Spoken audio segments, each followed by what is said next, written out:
for the city of Seattle. This is the very last day of Privacy Week. So for those of you who have been aware, this is a time when we launch a new annual privacy training at the city of Seattle, but then we also try to turn to those experts that we know in our world who can speak to the issues that are current around data privacy.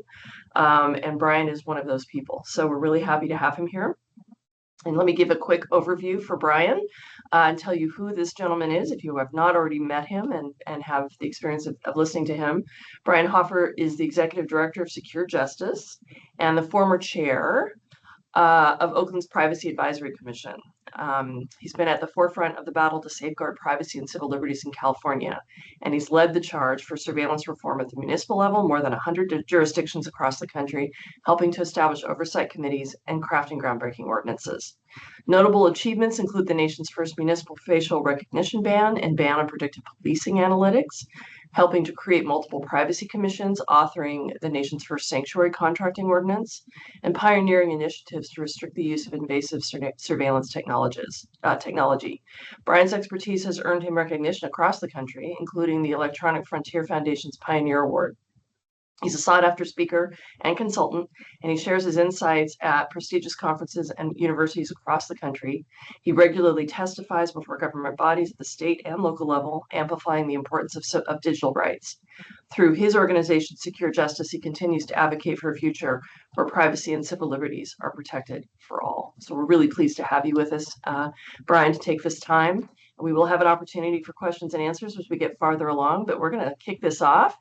And I'm going to ask a few questions to get us thinking and starting on this. So I've given you an overview of who Brian is. And Brian, I am always fascinated to rehear and hear the story about how you got involved in privacy, your personal experiences, and then what that led you to do. So can you take a minute and tell us your story, your origin story? Yeah, happy to. And just thanks, Jennifer, for having me here for this opportunity. Seattle is certainly one of my favorite cities to work with among the 100 that I've had the pleasure of engaging with. Sorry, that's such a self-serving bio statement too. I start blushing when I hear that. I was like, maybe I should tone it down a little bit. It's all true. You've accomplished so very much. Yes. Yeah, I've had the benefit of a great team and also just perfect timing, following on the heels of Edward Snowden. That's really where my origin story begins. I've I still, read a daily newspaper. I pay attention to the news. My family was somewhat politically active, but I was not an activist. I had never worked at a law firm that ever, did any like criminal defense or privacy law or anything related to the work that I do today. But I was sitting in these law firms kind of staring across the street at Oakland City Hall when Occupy was happening and as Edward Snowden was dominating the front pages. And that's when the city of Oakland, kind of advanced for its time, was proposing a citywide real-time crime center.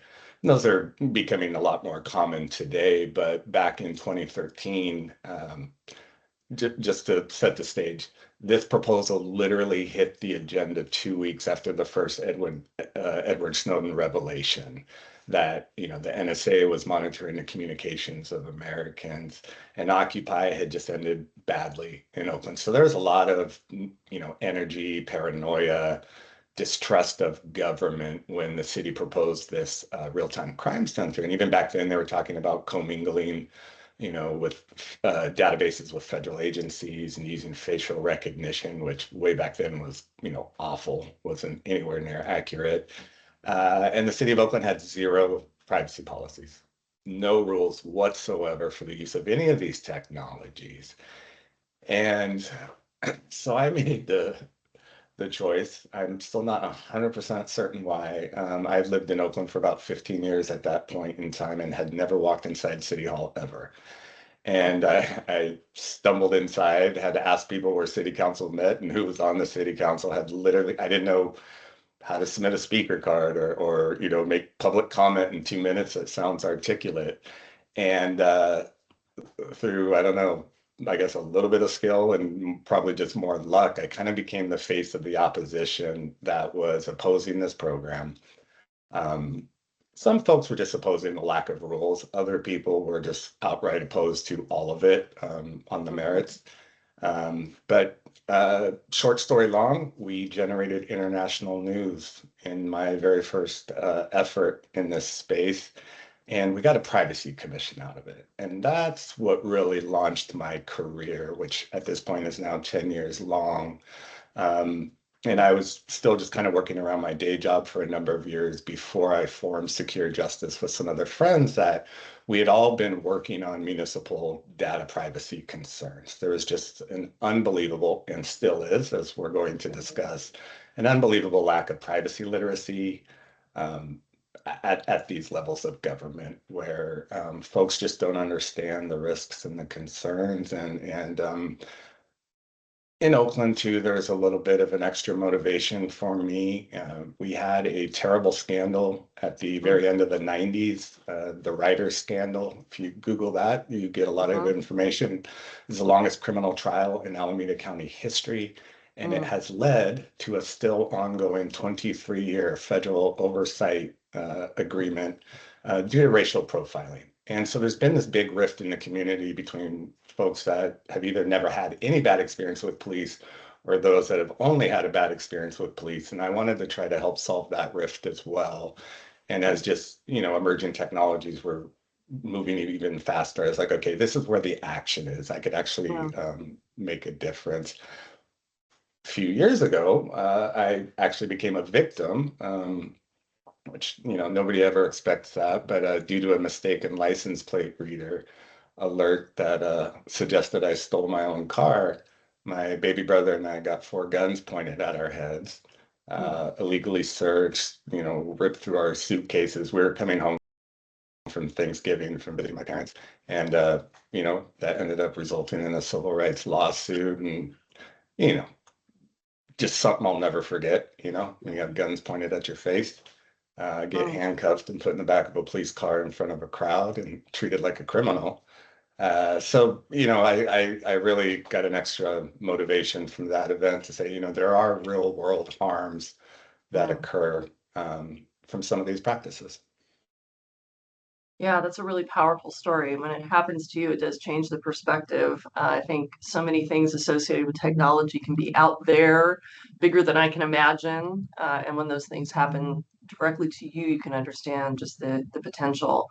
Thank you for sharing that story. So, 10 years ago, origin story, we're here now.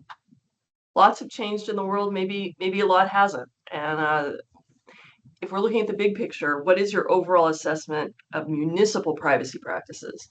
How are you, what are you seeing? I know I'm in Seattle, I kind of have my little Yeah. viewpoint, but what are you seeing across the nation and the folks that you work with in terms of resources, qualification, privacy literacy you brought up, Yeah. risk management? How are we doing, and what trends are you seeing or not seeing? What have you seen over your time, and what could you answer? What's the big picture? Yeah. Yeah. No, great questions. And it's a mixed bag. I will say the number one determining factor is resources. I believe, well, probably everybody does, our budget reflects our priorities. And Yeah. not a lot of people spend money for privacy professionals, for staff. I look at the difference in sophisticated work that you guys are doing Mm. for Santa Clara County. Like there's a chief privacy officer and paid staff. You guys are light years ahead of a place like Oakland, even though, Mm. I think we've done a lot of amazing groundbreaking work. We have, that's Mhm. without dispute. But, the how we got there was a lot more difficult and problematic. And we don't necessarily have the resource materials to then go share with people because we just haven't had any resources to craft these materials. And that's been a weird source of frustration for me because I'm involved with so many different cities and they're always asking me, can I get this template? Can I get this? Da, da, da? And I'm Yeah. like, it's in my head. But Oakland doesn't post these things on its website or whatever. So I really saw this explode in a negative way when I Mm. helped San Diego stand up their privacy advisory board. They followed Oakland as the second true privacy commission in the country. Oakland has maybe 35, 40 technologies, I'm a workaholic. I can kind of handle that volume. But San Diego at one point had more than 300 plus technologies Wow. for Wow. an 8 or 9 member volunteer board, no chief Wow. privacy officer, and still today. So Oakland's first privacy commission meeting was March 2016. Through right now, $0 in funding. Same for San Diego's, maybe about 4 years old now, $0 in public funding. And so we're not Hmm. dedicating, Yeah. funding to address these big issues. And right now, a lot of us on the West Coast that participate in our privacy network, as you know, like you guys do, we're like sanctuary cities or welcoming cities. And now we have these immigration related concerns, more focus on data privacy. And that lack of resources is really hurting us. There's a lot of gaps. Yeah. Um, I've seen, in positive news, there is a better awareness than there was in the past. I kind of judge people by the questions they ask or language they Mm. provide, staff meaning. And so when I see staff start asking certain questions or just coming out with a great first draft, that's encouraging to me.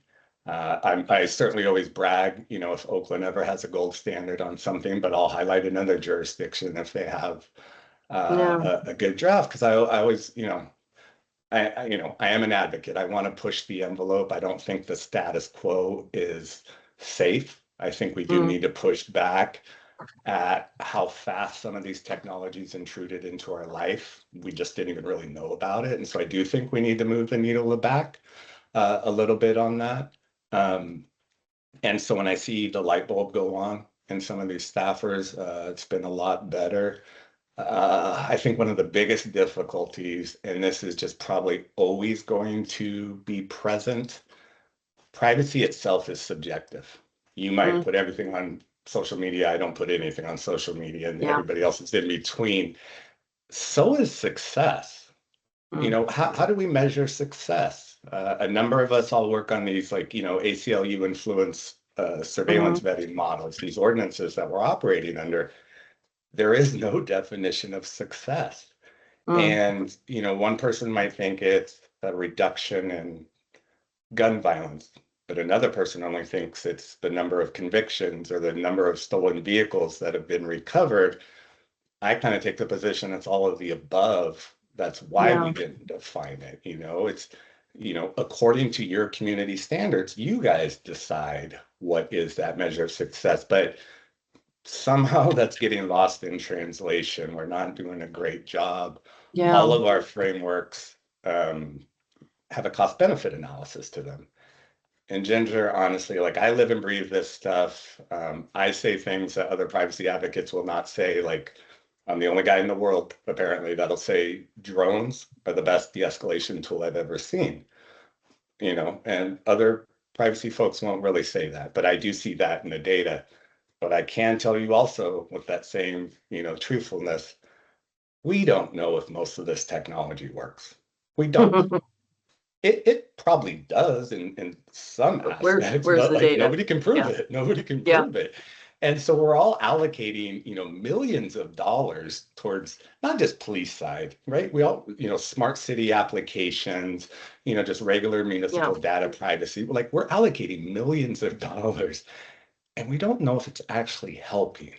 I'll Mm. give unfortunately, a bad Oakland example. Just last November, I had just left, like a couple days, left the Privacy Commission a couple days before the November meeting, and we were getting the annual report for our illegal dumping surveillance Mm. technologies. Oakland's had a horrible problem with illegal dumping, generations. Mm.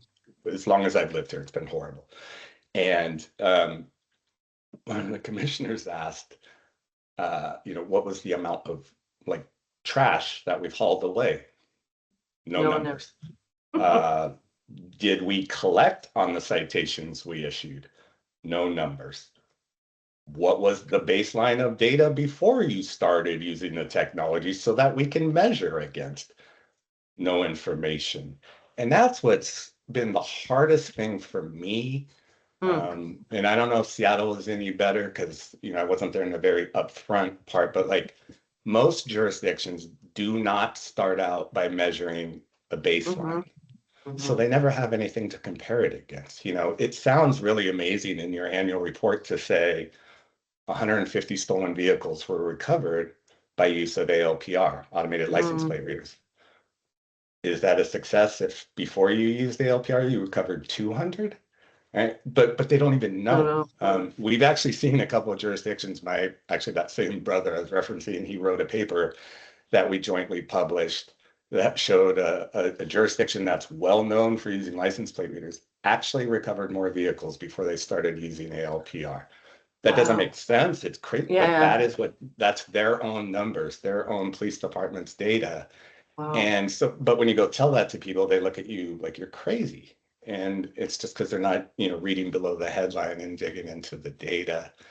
I think the other Mm, problem that a lot of us are suffering from, we do have good privacy folks in a lot of these municipalities and they make recommendations. The decision-making body, though, is still elected officials. yeah. Probably aren't surveillance technology or data scientists experts. They Yeah. certainly don't have sufficient time. When you have Yeah. 12,000 things on your plate, you are not going to do a deep dive into every one, and they're still subject to political pressure. You don't want to be too, Yeah. appear to be soft on crime or a conspiracy theorist, and so maybe you just don't come out stronger for privacy. And so it's a mixed bag. I think, Mm, gun to my head, do I think we have more shorter retention periods, which is pro-privacy, and less mm-hmm. free access to sharing, with third parties? Yes, I do. I do think Yeah. things are better today, but we're still kind of a long, long ways away from where we should be.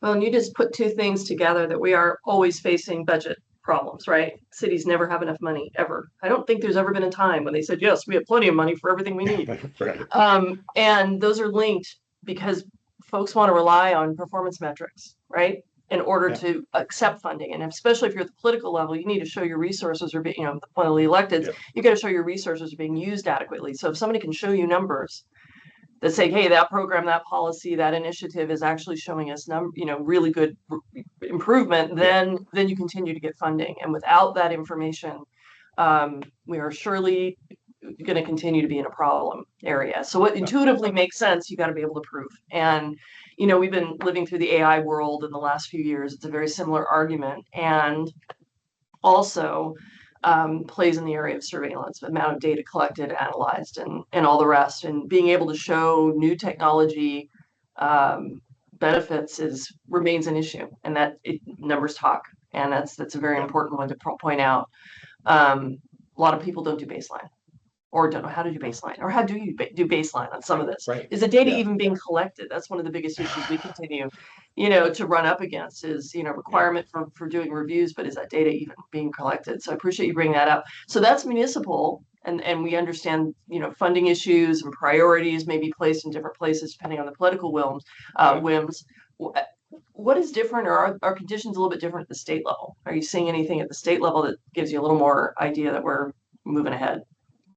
Yeah, I'm seeing a big split, one positive, one not. And I suspect it's driven by volume, meaning number of Mm, individuals that are consumers, which is all of us, versus number of people that have maybe had a negative experience with law enforcement. Thankfully, a much, much smaller number. On the consumer data privacy side, I think the states are doing amazing work. mm. Partly by necessity, nothing's happening at the federal level. And with Yeah, this current gridlock, it's just probably not going to happen. And unfortunately now, just like you folks are worried in Washington, a number of us are worried about federal preemption, actually yeah. trying to unwind the great work that the states have done. But I do think on the consumer side, there's a much greater awareness of the risk. Every new social media company scandal Hmm. or data breach adds to that. Yeah. I had the wonderful pleasure of waking up to a phone full of alerts one night. I lost over 200 points on my credit score overnight. Before I woke up, the damage was already done. I couldn't stop it the next morning when I woke up. I had just refinanced a loan, so it's all Oh, fresh current data. And an yeah. inside contractor walks out with that, put it on the dark web that night, less than whatever the number of hours I slept. It took me 3 years.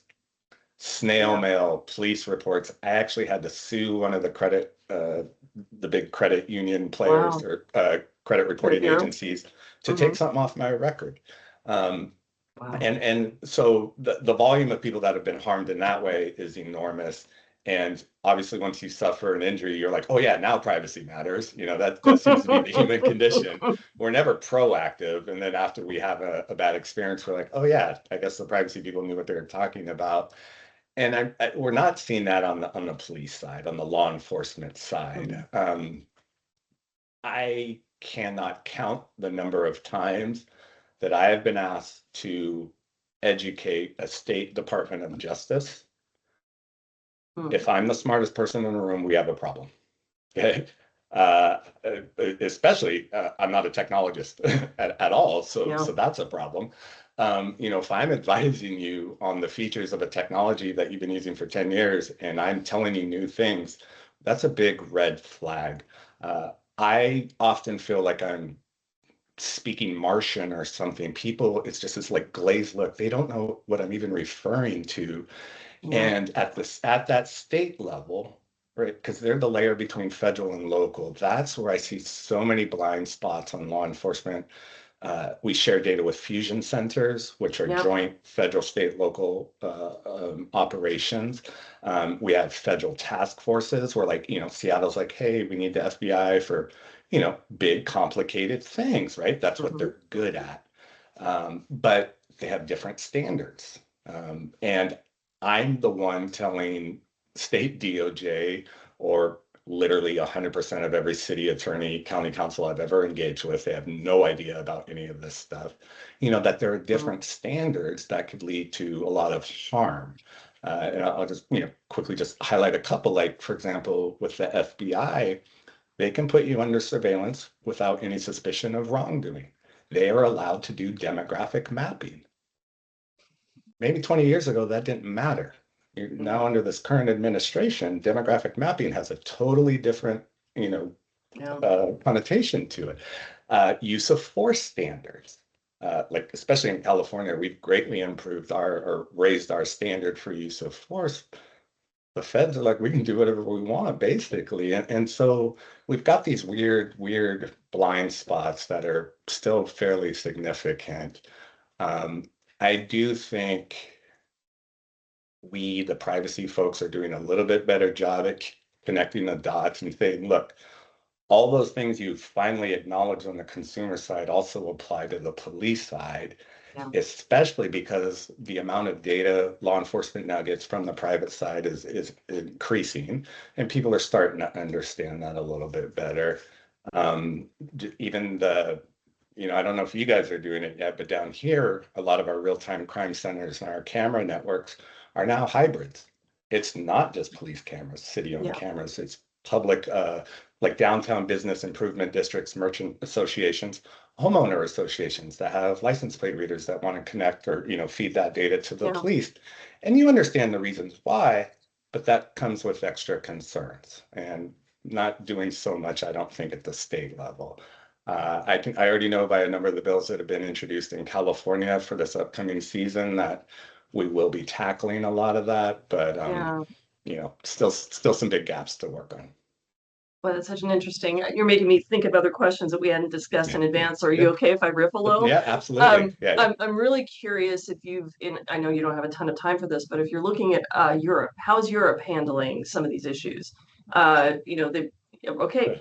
Are they handling it better, worse? Should we be looking more toward? GDPR came a long time ago. yeah, Human rights and the right to yeah. privacy predated anything we did in the U.S. Are you seeing improvements? Are you seeing something for us to follow? Yes, but if you had asked me this question 2 years ago, I would have held Europe up as my shining example.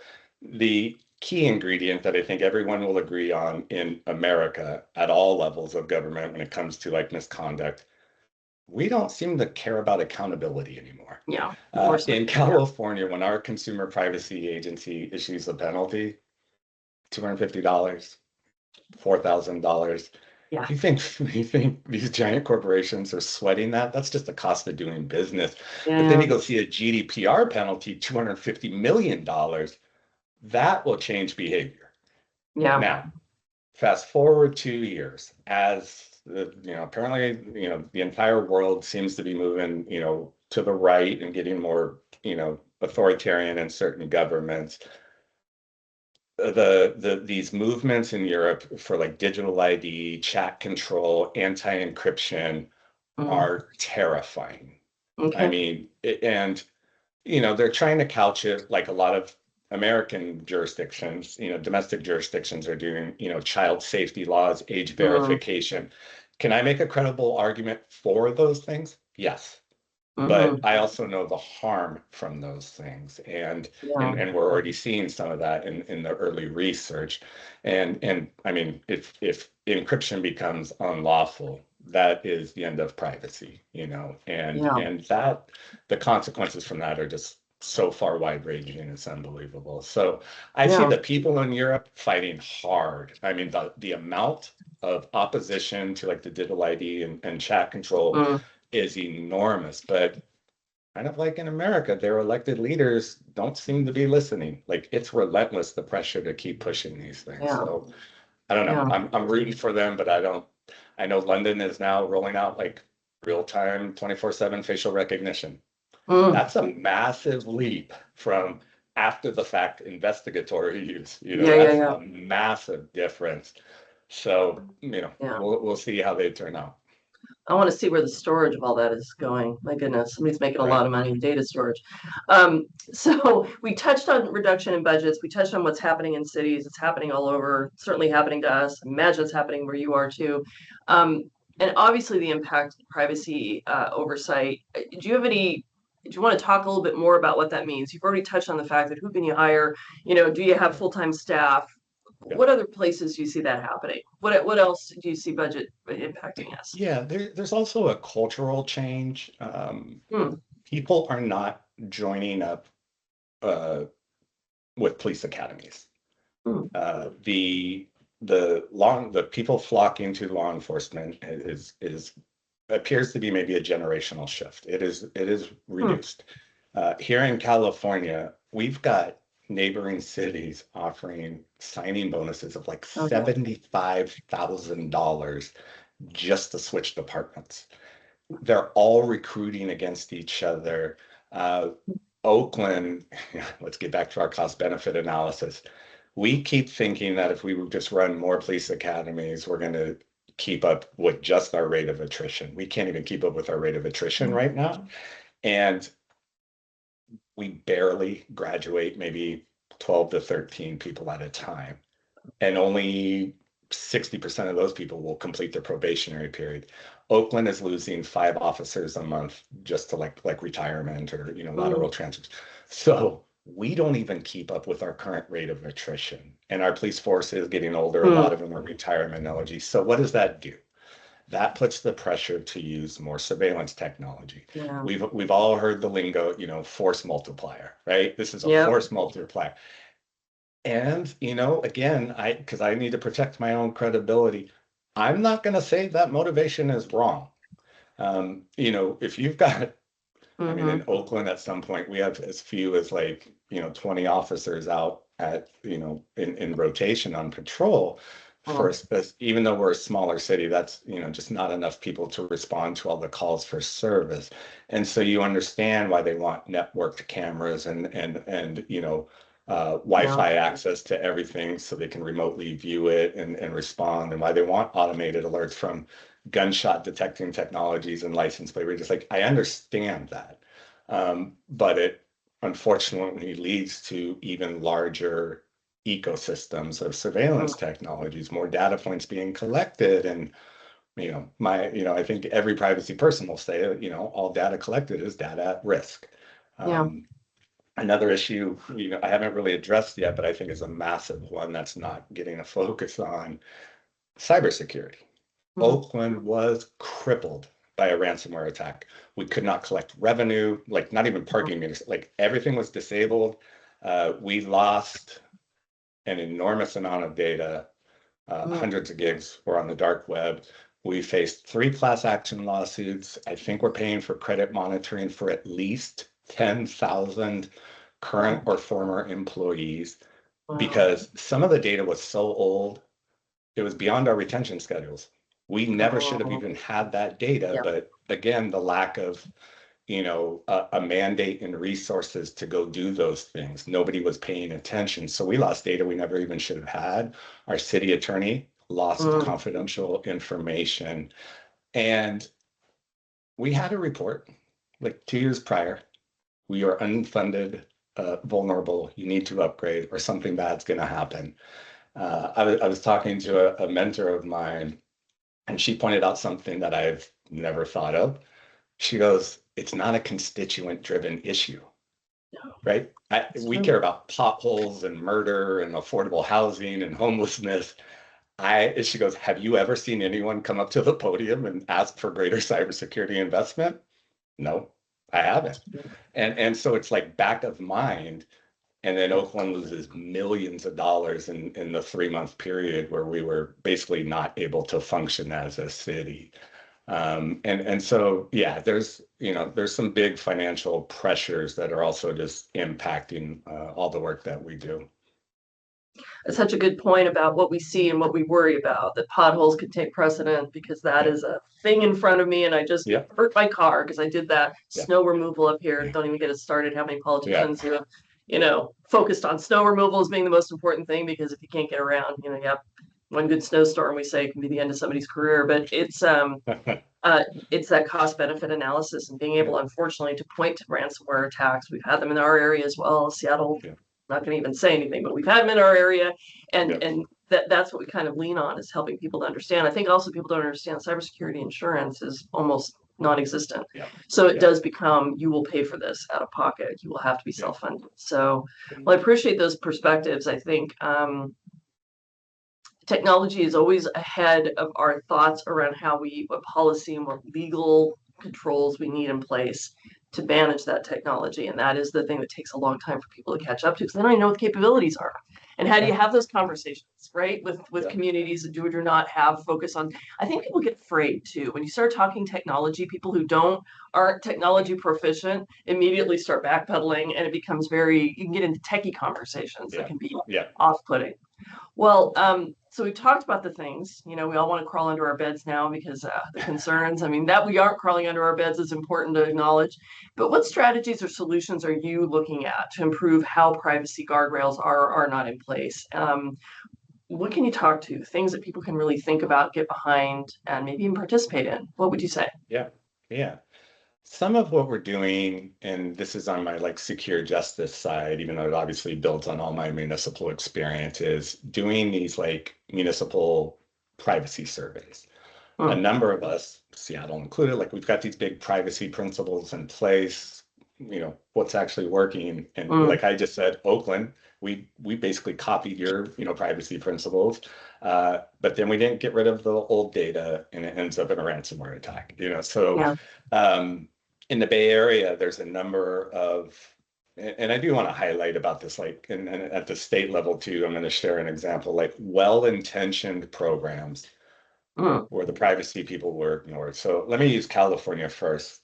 AB 60 was the name of the bill, was a proposal, successful, to create a special type of driver's license category for folks lacking legal status to be here. The goal was to allow them to safely drive without fear and get insurance. It's better mm, for everybody, a win-win, right? mhm. Slight problem. Nobody listened to the privacy community. ICE has a direct Okay. pipeline to DMV records. Yeah. We now have confirmed reports coming out of San Diego a couple years ago when this first blew up. ICE showing up to people's doors with the AB60 driver's license printout saying, we got you.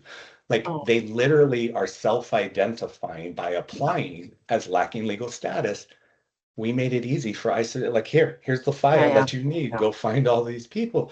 And so we've, of course, you got to go back to next year and close that. But like that's happening at all levels Yeah. of government.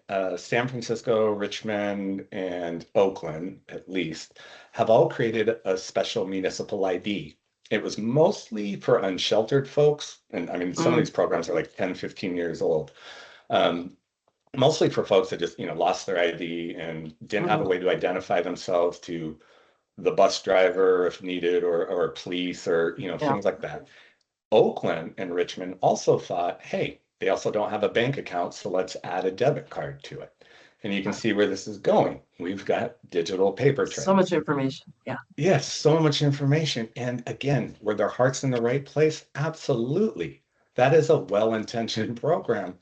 And we showed up, and we were not so welcomed when we started pointing out to these people, by the way, your vendor has breached the contract every single year. They haven't implemented any of these privacy guardrails. They've never gave you their privacy report that's required, and none of you know it because none of you are paying attention. And I'm like, they didn't Mhm. delete this data, and now going back, under this administration that is going to be specifically targeting these people, and you guys, again, not everyone that applies for a municipal ID is undocumented. It is a lot of homeless, but the Right. other half of that volume is undocumented people. And I've spoken to a number of them, and I'm just like, you need to be Mm, careful here. And so thankfully, the cities, they did end, I say thankfully, I mean, it comes at a cost. They did end the debit card mm, um, program because federal law requires minimum 5-year data retention, face, signature, current address, like all the info you would need to deport someone. And so they've changed away with that. So really helping people um, figure out where the gaps are.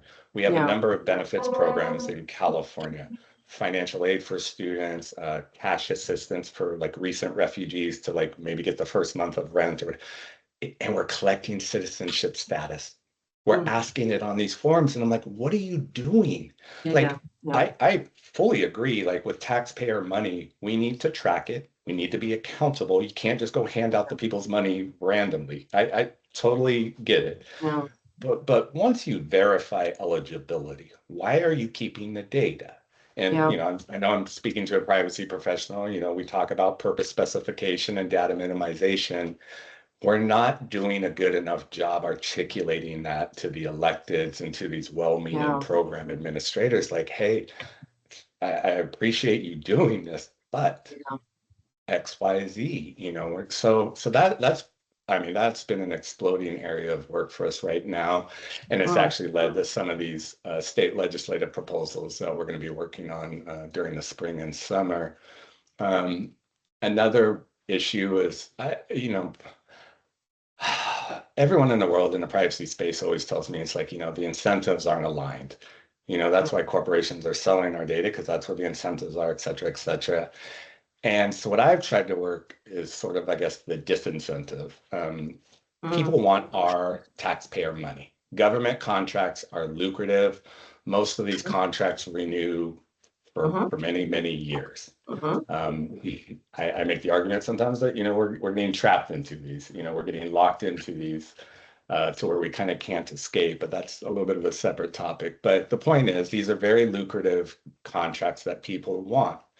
And mm, I've had every mentor of mine in this space tell me privacy by design, privacy by design, privacy by design, and also telling me, Brian, you're starting too late.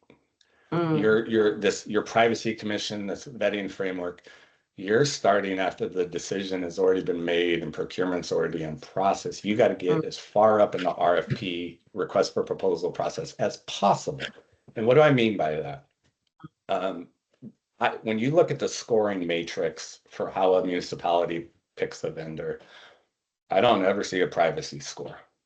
I don't ever see a mm, cybersecurity data breach score. Some mm, of these vendors have horrible protocols. They get hacked all the time. There's a number of them in the news right now, especially CCTV mm, cameras that mhm, people are getting access to. They're just wide open. Um, that's never weighed early on.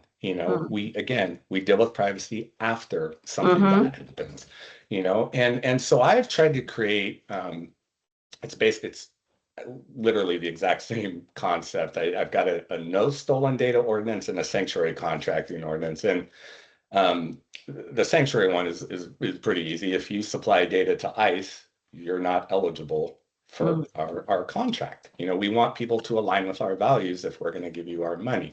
So we try to kind of, power of the purse rather than mhm, maybe a pure privacy play. The no stolen data one is not a tool I ever thought we would need, but mm. we don't believe in risk management much at the data municipal level.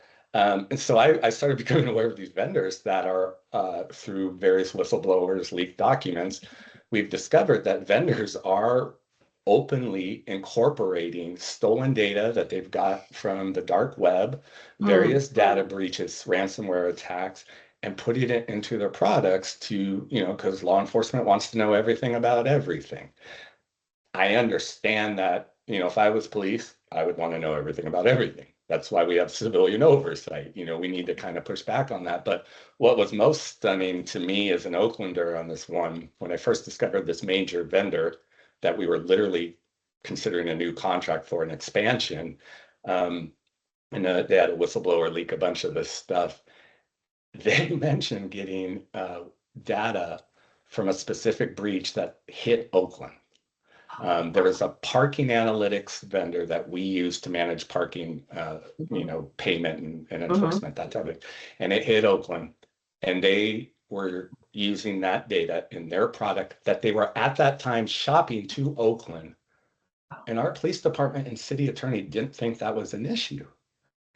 And I'm like, first, just the optics alone, but secondly, what about, because this was a police side project, Yeah, what about chain of custody and actually being able to use this in court yeah, to convict a bad guy? There yeah. are so many red flags here, and people thought I was just, being overly aggressive to bring up what should just be a very common sense conversation. So we're also pushing those strategies to try to get vendors to behave better. Um, I've, got somewhat of a mixed relationship with a certain vendor that, does like gunshot detecting technology. I gave Mm, them kudos publicly for a number of years. They went through another oversight entity and did a privacy survey audit. mm. They meaningfully changed their business model after that. They Oh, truly changed it. Actual technical changes, operational changes. Some of them were like leaps forward from where they had been. It was amazing. And I was telling those guys, this was a few years ago, I'm like, use that. That is yeah, your competitive advantage to get more yeah. contracts. I don't care if you make Mm, money, if you're doing it for something good. right. Like Yeah. the profit motive doesn't bother me. I know some activists, that, but I don't care if you make money. If you make a good pro privacy product and it's, also Yeah. got a public safety benefit, yeah, let's give you the contract. Versus we've got this other vendor over here, like, yeah, we're using stolen data. Our cameras get hacked every day, but please give us Yeah. that same contract. And so I'm hoping.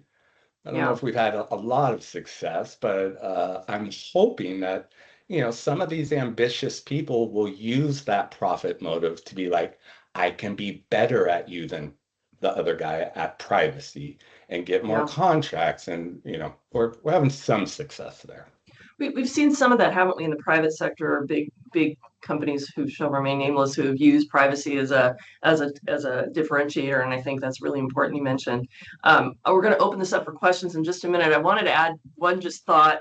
Um, we struggle with very much the same issues. I often find when you present stark information like that to folks whose mission is to provide services to vulnerable populations, once they know that issue, for example, where the data came from, where it can be used, practices we've seen with a certain vendor, they usually choose to do the right thing. A lot of it is, as you mentioned, surfacing the information. We always have a push me pull you about, I want more data to do the thing I want to do. But we have found in our practice often, if we tell you what the risk is and you see how that may, you know, harm the people you're trying to help, it can be very powerful. It's making sure you get to the right folks who hear it. Yeah, And then just what's the data, right? This has been yeah. so illuminating. I just want to keep going about more ideas and things we can do to make this better. We do have some people on the line, and maybe we can open this up and see if there are any questions. I haven't been following the Q&A, so I guess I should do that. Um, kind of see what people might want to do, and we can take you off. Okay, just Sarah saying there is a Q&A. Do we have anybody with interest? Any questions they'd like to add? We can add you to the conversation if you'd like. Otherwise, I'm going to keep going. I think you Oh, can chat keep is going. muted. Oh, okay. Yeah, it should be the Q&A. Oh, okay. Yeah. Do we have anything that's showing us that anybody has questions? Because I'll keep going. I don't see anything. Not yet. Okay. All right. Well, we're going to open that up. Please add your questions so we can get an answer for you. And then, so Brian, I'm going to talk a little bit more where you do see, where are you seeing collaboration? What's the most effective tools that small municipalities, agencies who just cannot find staffing, where do you find the most effective collaboration? And what can you suggest to folks that are looking to leverage their privacy options outside of maybe their underfunded municipality? I think, everybody can get better. Where I've personally seen a lot of experience, I got read the Riot Act by an ally. She had taken over Public Safety Committee as the chair and was very, I want to give you everything you are asking for, but you need to learn how to talk to people across the aisle. Because in my early days, I was the Edward Snowden scared everything, tinfoil hat, paranoid guy. I don't trust anything you're saying. You're the enemy. The minute I learned to sit down at the table and just start asking, can I have this? Like you just said, Ginger, it was the lack of awareness that it was even a concern that had failed to lead to implementation. And then they were like, oh yeah, Brian, we just didn't know you cared about that. Sure, that's not going to impact us in a negative way. So we actually found out a lot more common ground just by talking. It's why, I'm not the 100% A plus true believer I used to be on the Privacy Commission model or whatever, but like I still believe it is the most practical mechanism for municipal governments to deal with new and emerging technologies and all these questions that are always going to be coming up. It's an extra forum for far more candid conversations than you're ever going to get in your 2 minutes at the podium talking to your city council. It's just, you can't craft, a real position in that limited time frame. All the hard work happens before you get to the governing body. I had it was my priority and I took great pleasure in it that, I don't know, I chaired the Privacy Commission for 9.5 years. For like the first 7 years, we had nothing but unanimous city council votes. Why? Because we solved all the hard stuff before we ever got there. Just made it easy for the electeds. And once you have that buy-in, smooth sailing. The electeds are just like, just don't bring me a nightmare. If you guys are all in agreement, fix it for me and I'll support. And that's exactly. Show me the numbers, show me the data. I'm happy to do the right thing. Yeah. The other weird thing, but this has led to more collaboration. I didn't think so much of my early job was going to be to dispel conspiracy rumors, including from my own commissioners, but that also became part of the job and certainly earned me a lot of love from the police. And I'm like, thank you for shutting that down. Like people would come in with just, oh, the police can see right into your house. And I'm just like, what are you even talking about? Like that's just not true. And because of my credibility, I could shut that stuff down.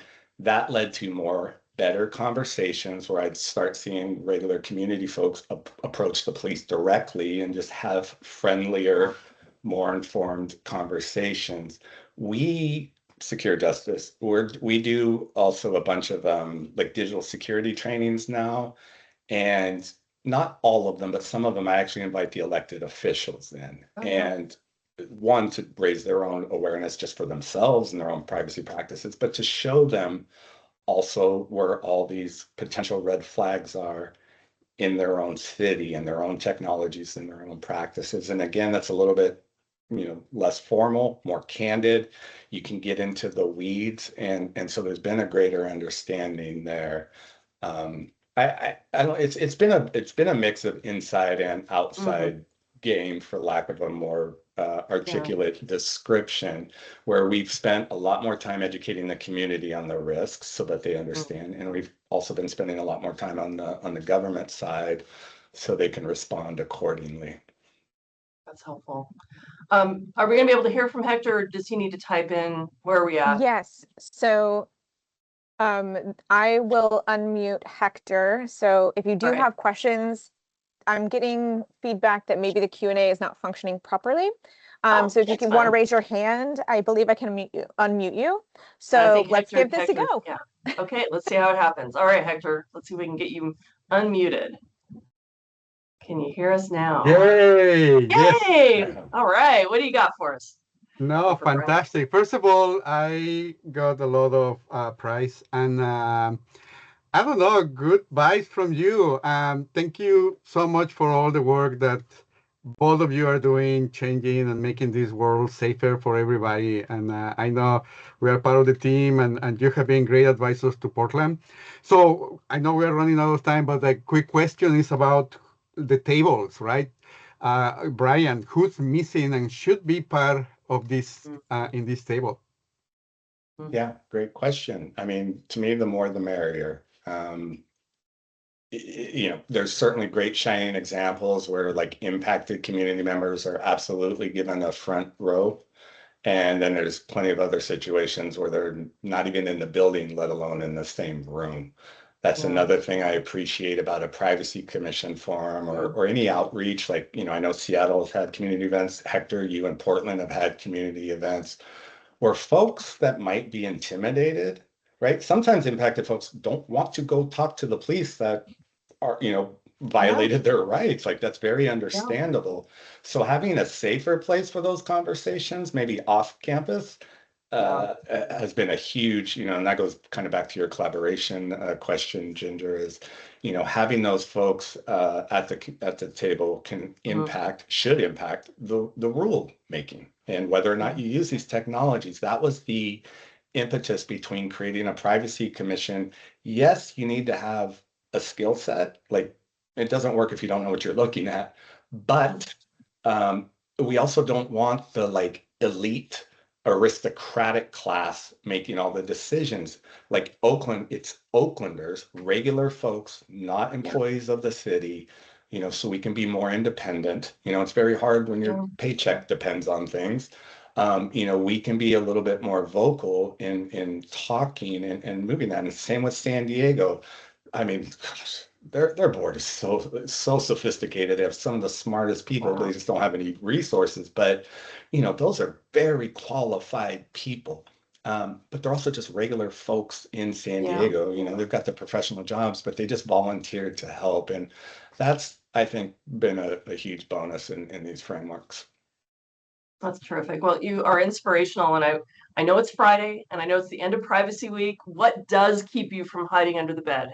What would you say, Brian, that will give us inspiration and hope to want to continue this work and we can go out on a positive, aspirational, inspirational message? Yeah, you know, it's I have the weirdest distinction. I've written more surveillance technology use policies than anyone on the planet. I've also helped ban more technologies than anyone on the planet. And what does that mean? I'm not technology adverse. You know, the creepy stuff, I'm probably going to always oppose, but I see a lot of utility here. But what really keeps me going is, thankfully, I am a natural optimist. You know, I am crazy enough to think we actually can turn the ship around and save the world. And, you know, my first seven and a half years, we were undefeated. We didn't take a single no vote anywhere in the country. You know, again, perfect timing following Edward Snowden, but we have made a lot of progress. You know, I can be a little negative, Nancy, when I'm getting mad at somebody, but like there actually have been, I can't keep track of the amount of wins where we've like reduced retention, data sharing, et cetera. As I said earlier, like we've made thousands of those, you know, victories. And it's important to remember those. The needle has moved. I don't know who Yeah. said it, but if you're not outraged, you're not paying attention. That's okay Yeah. to be outraged Yeah. when times call for it, but it is Yeah. good to pull back and say we have moved the needle, that we're here having this conversation, that we are getting people to listen at high levels. Politics will always come and go, right? But Yeah. we hold to these principles. And I want to thank you for taking this time, for everybody online who took the time. I think this is a conversation that continues, and I look forward to seeing what more you're doing out there, and what more we can do to improve and move the needle even farther on privacy protections for all of us. So thank you very much, Brian, for being here. And I believe with just a minute to go, I think we're going to say happy Friday. Enjoy your weekend, and this has been a great privacy week. Thank you all. All right. Yes. Take care. That was fun.